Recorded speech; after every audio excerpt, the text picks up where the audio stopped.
جب 19 رمضان کو مسجد کوفہ میں امام علی علیہ السلام کی اذان گونجنے لگی تو پوری کائنات میں سوگ برپا ہو گیا. چرند پرند جنات چیخنے لگے اور حضرت جبرائیل علیہ السلام تمام انسانوں سے کہنے لگے کہ اے انسانوں، آج آخری مرتبہ علی کی آواز میں اذان سن لو.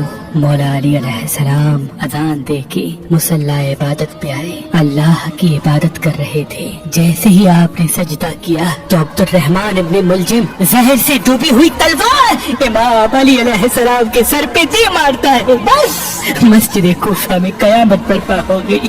تمام چاہنے والے سر پیٹنے لگے. امام علی علیہ السلام کا مصلی خون سے رنگین ہو گیا.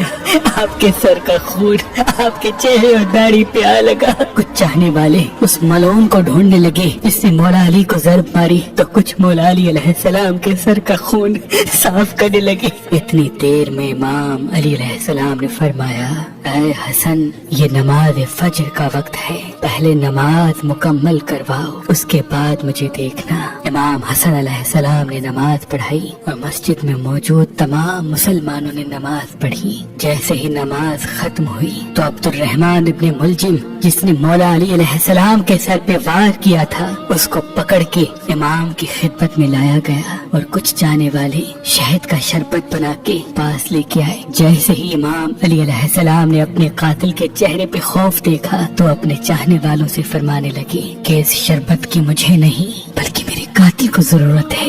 یہ شربت اسے پلا دو اور دیکھو اس نے مجھ پہ ایک وار کیا ہے، اس پہ بھی ایک ہی وار کرنا اور اگر یہ زندہ بچ جائے تو اسے آزاد کر دینا. دیکھو اگر یہ اس وار سے مر جائے تو اس کے جسم کے اعضاء نہ کاٹنا، کیونکہ میں نے اللہ کے رسول سے سنا کہ اللہ کے نزدیک سب سے بدترین انسان وہ ہے جو مرے ہوئے انسان کے جسم کے حصے کاٹتا ہے. بس آپ یہ فرمانے لگے اور تمام چاہنے والے آپ کے عدل و انصاف کو دیکھ کے رونے لگے. پھر آپ فرماتے ہیں، حسن، حسین، عباس، چلو مجھے اپنے گھر لے کے چلو. آپ اپنے بیٹوں کے سہارے سے جیسے ہی گھر کے قریب پہنچتے ہیں تو فرماتے ہیں، عباس، سب چاہنے والوں کو کہو کہ واپس اپنے گھر چلے جائیں. تو کسی نے عرض کیا، یا امیر المومنین، یہ سب آپ کے چاہنے والے ہیں، اس حالت میں آپ کو کیسے چھوڑ کے چلے جائیں؟ امام علی علیہ السلام نے فرمایا، کیونکہ میرے ضربت کی خبر مجھ سے پہلے میرے گھر پہنچ چکی ہے اور میری بیٹیاں زور زور سے رو رہی ہے. میں نہیں چاہتا کہ میری بیٹیوں کا آواز میرے چاہنے والوں کے کانوں تک پہنچے. بس تمام چاہنے والے وہیں رک گئے اور امام علی علیہ السلام گھر تشریف لاتے ہیں. تمام بیبیاں روتی ہیں. امام علی علیہ السلام کو دیکھ کے فریاد بلند کرتی ہیں اور امام علی علیہ السلام سب کو دلاسا دیتے ہیں کہ مجھ سے میرے بھائی اللہ کے رسول حضرت محمد مصطفیٰ صلی اللہ علیہ وآلہ وسلم پہلے ہی فرما چکے تھے کہ اے علی، میری امت تجھے رمضان کے مہینے میں مسجد میں ضرب مارے گی اور تیرے سر کے خون سے تیری داڑھی سرخ ہو جائے گی. یہ وقت صبر کا ہے. آپ کو بستر پہ لٹایا گیا. تاریخ نے لکھا، جیسے ہی طبیب نے امام علی علیہ السلام کو دیکھا تو وہ چیخ کے رونے لگا اور فرمانے لگا کہ وہ ضرب زہر میں ڈوبی ہوئی تھی اور زہر مولا علی کے پورے جسم میں پھیل چکا ہے. جتنا ہو سکے آپ ان کو دودھ پلائے. بس جیسے یہ خبر کوفے کی گلیوں تک پہنچی تو کوفے کے یتیم بچے اپنے اپنے حصے کا دودھ لیے امام علی علیہ السلام کے گھر پہ آتے ہیں اور بآواز بلند کہتے ہیں، یا حسن، یہ ہمارے حصے کا دودھ ہمارے مولا کو پلائے. ہم ایک مرتبہ یتیم ہو چکے ہیں، دوسری مرتبہ یتیم نہیں ہونا چاہتے.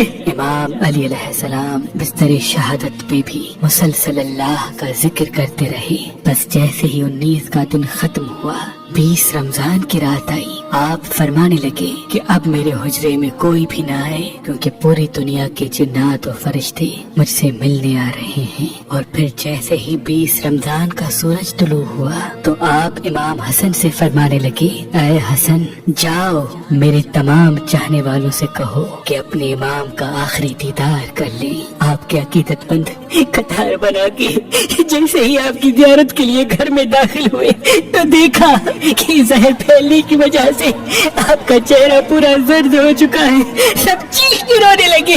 امام علی علیہ السلام فرمانے لگے، پوچھو जो पूछना चाहते हो, क्योंकि मैं अली जमीन के रस्तों से ज्यादा आसमानों के रास्ते जानता हूँ। पूछ लो, जब तुम मुझे अपनी आंखों से नहीं देखोगे तो पछताओगे कि काश कुछ और पूछ लेते। किसी अकीदतमंद ने सवाल किया, किसी ने जवाब लिया, कोई ज़ियारत करता रहा। बस जैसे ही अकीदतमंद जाने लगे, इमाम अली अलैहिस्सलाम ने फरमाया, हसन मेरे पूरे खानदान को मेरे हुजरे में लेके आओ। इमाम अली अलैहिस्सलाम ने वसीयतें की और फरमाया, अब इस खानदान का वारिस मेरा बड़ा बेटा हसन है, जो ये कहे उसे मानना। और इमाम हसन से फरमाने लगे, ऐ हसन, जितना हो सके अपनी ज़बान और किरदार से मोहब्बत और अमन का पैगाम देते रहना। अपने नाना की सुलह हुदैबिया को याद रखना। कोशिश करना कि मुसलमान का दुश्मन न बने और तकवा से दूर न होना।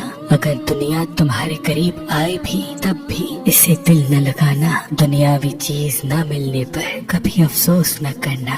हमेशा हक बात कहना, मजलूम की मदद करते रहना। हसन, हुसैन, जहाँ तक हो सके मेरे इस पैगाम को हर एक तक पहुँचाना कि अपने काम जिम्मेदारी से करते रहें और अपने दरमियान ताल्लुकात को अच्छा बनाए रखें, क्योंकि मैंने तुम्हारे नाना हजरत मोहम्मद मुस्तफ़ा सल्लल्लाहु अलैहि वसल्लम से सुना है कि लोगों के बीच में सुलह करवाना हजारों सालों के रोजा नमाज से बेहतर है।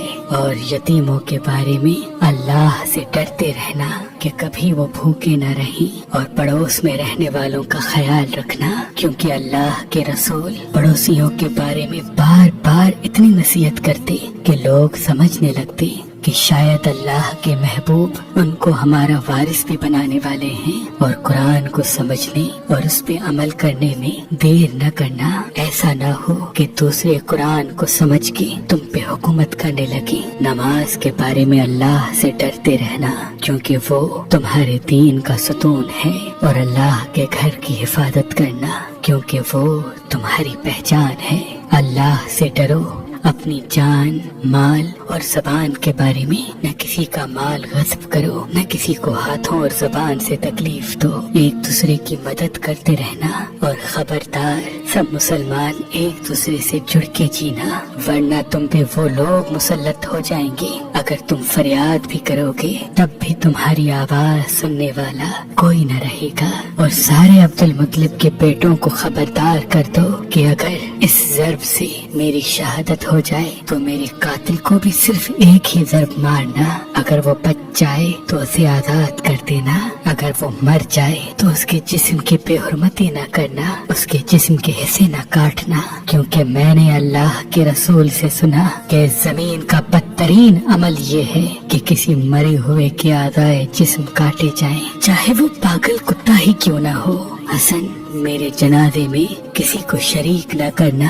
पीछे से हसन और हुसैन तुम उठाना, आगे से जिब्राइल और मीकाइल उठाएंगे और उसको एक ओटनी पे रख देना। जहाँ वो ओटनी रुकेगी वहाँ मेरी कब्र बनी हुई होगी। और मेरी कब्र का किसी इंसान को न बताना, क्योंकि अल्लाह के दीन के दुश्मन ये चाहेंगे कि मेरी कब्र खोद के मेरे जिस्म की बेहुरमती करें। फिर आप हजरत अब्बास को देख के फरमाने लगे, ऐ अब्बास, तुमको मैंने करबला के लिए अल्लाह से मांगा है। आज से हुसैन तुम्हारा आका है, इनकी गुलाम बन के जीना। फिर इमाम हुसैन को देखा और रो के फरमाने लगे, ऐ हुसैन, तेरी शहादत की खबर तेरे नाना ने तेरी आमद के वक्त ही सुना दी थी। तुझे 3 दिन का भूखा प्यासा करके करबला के मैदान में शहीद किया जाएगा। तेरे बच्चों को, साथियों को बेदर्दी से मारा जाएगा।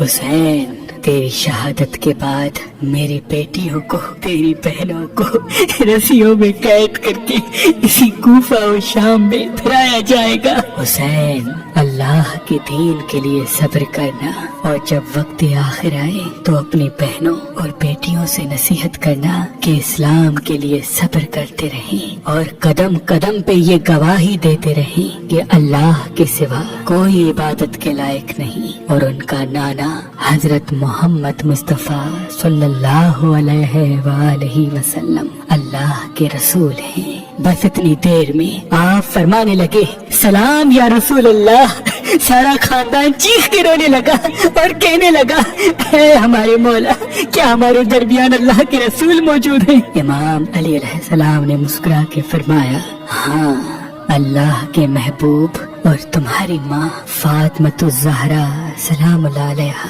मुझे लेने आए हैं। बस पूरा घर ज़ारो कतार रोने लगा और यूं इमाम अली अलैहिस्सलाम ने अपनी आंखें बंद कर ली। आपकी वसीयत पे अमल करते हुए आपके जनाजे में किसी को भी शरीक नहीं किया गया। पीछे से हसन और हुसैन ने उठाया तो आगे से वो जनाजा खुद ब खुद उठने लगा और एक नूरानी ऊँटनी जाहिर हुई। जनाजे को उस पर रखा और वो कूफे से बाहर चलती गई। एक वीरान जगह पे जा रुकी जहाँ एक चमकदार पत्थर था।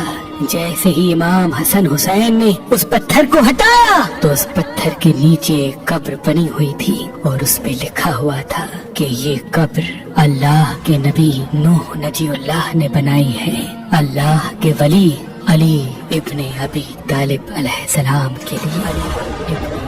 सलाम हो अल्लाह के वली इमाम अली अलैहिस्सलाम की अजमत पर, सलाम हो।